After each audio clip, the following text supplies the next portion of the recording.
Excellences, chers et chers collègues, lutter contre la destruction de l'environnement, c'est un défi crucial pour l'humanité. Et c'est la raison d'être pour le programme des Nations Unies pour l'environnement. À l'occasion de son 50e anniversaire, je constate que son mandat très clair est plus essentiel que jamais. En effet, le PNUE fournit l'information scientifique nécessaire à la prise de décision politique.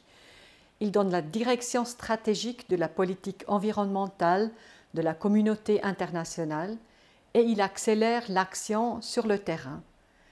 La science, la politique et l'action, c'est la trilogie qui nous permet de protéger l'environnement conformément aux objectifs de développement durable.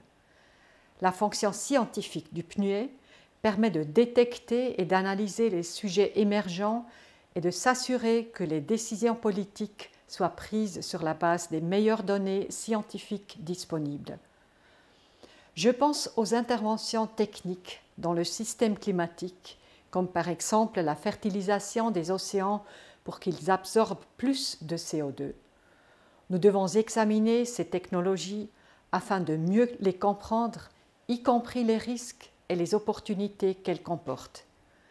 Ceci est nécessaire pour pouvoir décider si elles peuvent être utilisées et si oui, quelle gouvernance adopter pour garantir une utilisation durable.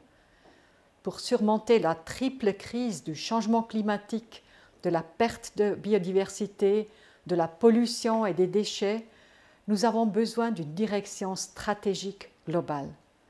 Il faut agir concrètement et développer des standards et des obligations contraignantes là où c'est nécessaire. Je pense en particulier à la pollution plastique et à la gouvernance des ressources minières, mais l'information et la prise de décision politique ne suffisent pas. Il faut passer à l'application. Beaucoup de pays ont besoin de soutien pour mener des politiques environnementales ambitieuses. Et ce soutien, c'est le PNUE qui les catalyse à travers tout le système onusien.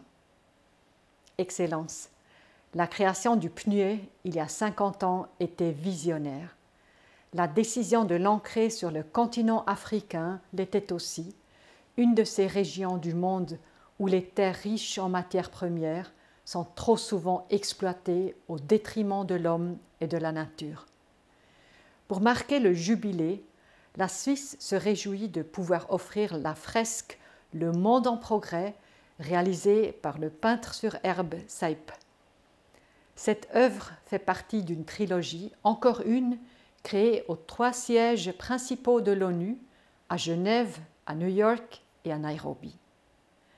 Bon anniversaire au PNUE et merci à toutes celles et à tous ceux qui y travaillent pour un monde meilleur.